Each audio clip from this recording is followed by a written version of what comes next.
আজকে আমরা জনগণের মালিকানাধীন বাংলাদেশ, জনগণের বাংলাদেশ, এই যে কথাটি লিখলাম এখানে, এটা কি সত্য?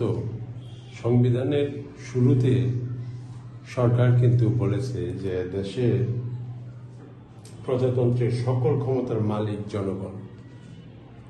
কিন্তু আদৌ কি এই কথাটা বাংলাদেশের বেলায় প্রযোজ্য এবং এটা সত্য কিনা? আপনারা যদি সারা দেশবাসী এই বিষয়ে, আমরা যেমন ভোটের অধিকার চাই, সেটা চাওয়ার আগে আমাদের যে জিনিসটা চাইতে হবে সেটা হলো আমাদের যে দেশ, এই দেশটা আমরা মালিক কিনা, জনগণ এই দেশের মালিক কিনা। এই দেশ যখন ব্রিটিশরা শাসন করত তখন আমরা এই দেশেই ছিলাম, কিন্তু আমরা এই দেশের ওনারশিপ ছিল না, আমাদের মালিকানা আমাদের ছিল না, তাদের হাতে ছিল। তারা আমাদেরকে যা ইচ্ছা তাই ভাবে কাজ করিয়েছে আর সমস্ত সম্পদ তারা লুটে নিয়েছে।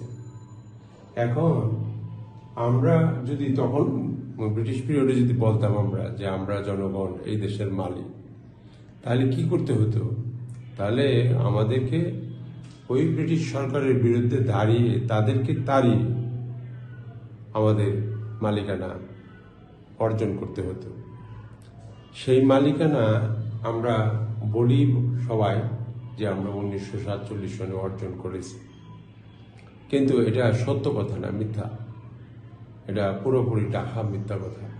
কারণ মালিকানা পেতে গেলে যে ধরনের সাংবিধানিক ধারা, দলিল আপনি জনগণকে প্রেজেন্ট করতে হবে, জনগণকে উপহার দিতে হবে দেশের শাসন শুরু হওয়ার পূর্ব মুহূর্তে, সেটা কিন্তু আমরা করি না।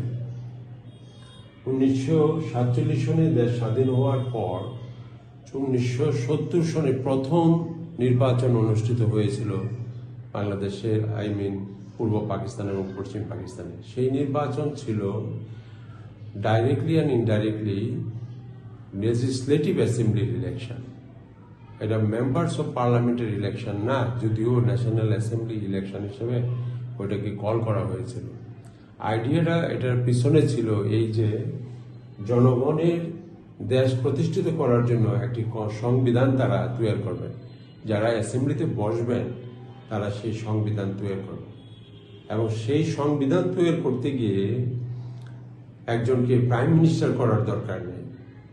সেই সংবিধান সংসদে বসে সংসদীয় নেতা তৈরি করে কয়েকজন লিডারকে দিয়ে আমরা সেই লেজিসলেটিভ অ্যাসেম্বলির মাধ্যমে আমরা পারতাম আমাদের দেশের জন্য একটা কনস্টিটিউশন তৈরি করতে, যেই কনস্টিটিউশনে জনগণকে তার দেশের মালিকানা দিত।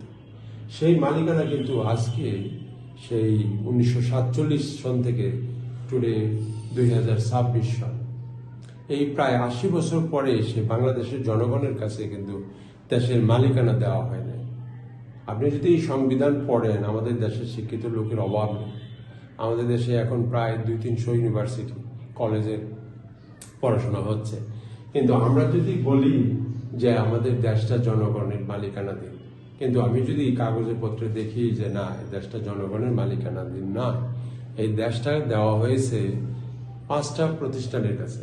একটা হলো সংবিধান, আরেকটা হলো সংসদ, আরেকটা হলো আমাদের ওই নির্বাচন কমিশন, আর 2টা পলিটিক্যাল পার্টি।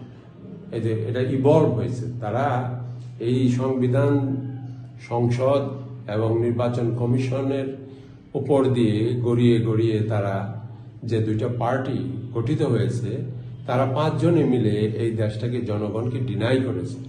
এখন দেশটা আমাদের জনগণের হাতে না। আমি আপনাদের কাছে চাইব, আশা করব আপনারা আমাদের দেশের মালিক হবেন, কিন্তু আমাদেরকে ওই জিনিসগুলো কারেকশন করতে হবে। সংবিধান নিয়ে যে আলোচনা হচ্ছে, আমাদের বর্তমানে যে সংসদ বসছে, এগুলো বাহুল্য সংসদ, এগুলো কোনো কাজে লাগবে না। এই যে গত 15 বছর শেখ হাসিনার যে সংসদ ছিল, এটা আমাদেরকে কি দিয়েছে? কিছুই না।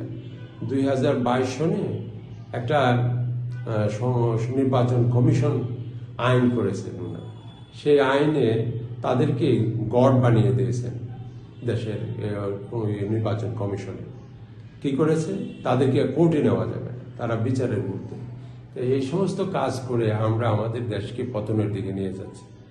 আর আমরা যদি মনে করেন একটা দুর্বল দেশ হয়ে যায়, তখন অন্যান্য দেশগুলো আমাদেরকে গাইড করার নামে আমাদেরকে দখল করে, তারপর আমাদেরকে ইউজ করে এই এশিয়া মহাদেশের উপর অনেক অত্যাচার অনাচার শুরু করবে। সেই ব্রিটিশের আমলের মতো ব্রিটিশরা যখন প্রথম এই দেশে আসছিল, তারা সেই বানারস থেকে একদম সেই চীনের ক্যাপিটাল সাংহাই পিকিং পর্যন্ত তারা দখল করেছিল। কিভাবে?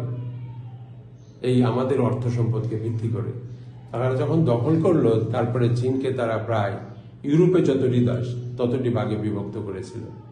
সেই বিভক্ত সমস্ত পার্টিকে সরিয়ে যে চীন স্বাধীন হলো 1949 সনে, তারা জনগণকে দেশের মালিকানা দিয়ে আজকে দেশ পৃথিবীর সেরা দেশে পরিণত হয়েছে।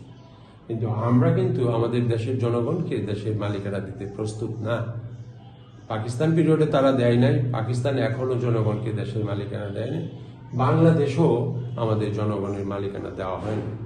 আপনি আর্টিকেল 70 এবং 8-2 যদি পড়েন, তাহলে দেখতে পারবেন যে এটা আমাদের দেশ না। কাজেই আমরা এই দেশে থাকবো, এই দেশে কাজ করব, গড়ে তুলবো, অথচ আমরা দেশের মালিকানা পাবো না। এই অবস্থানে থেকে আমরা যদি ইলেকশন করি, নির্বাচন করি, তাহলে এই দুই পার্টি সবসময় তারা ক্ষমতায় আসবে, যতক্ষণ পর্যন্ত আমরা আমাদের মালিকানা আমাদের হাতে না নিয়েছি। ইট ইজ লাইক আপনার বাড়ি, কিন্তু আপনাকে অ্যারেস্ট করে আপনাকে বাড়ির মধ্যেই কোনো এক জায়গায় বন্দি করে রেখেছে। বন্দি করা অবস্থায় আপনি তো বন্দি, দুমুঠো দিলে খান, না নিলে নাই, আর সমস্ত সম্পত্তি তাদের দখলে। এই করাপশন থেকে, এই দুর্নীতি থেকে, এই অচল অবস্থা থেকে যদি আমরা দেশকে উদ্ধার করতে না পারি, then will be in deep trouble. That is what I am trying to warning you all. Thank you so much for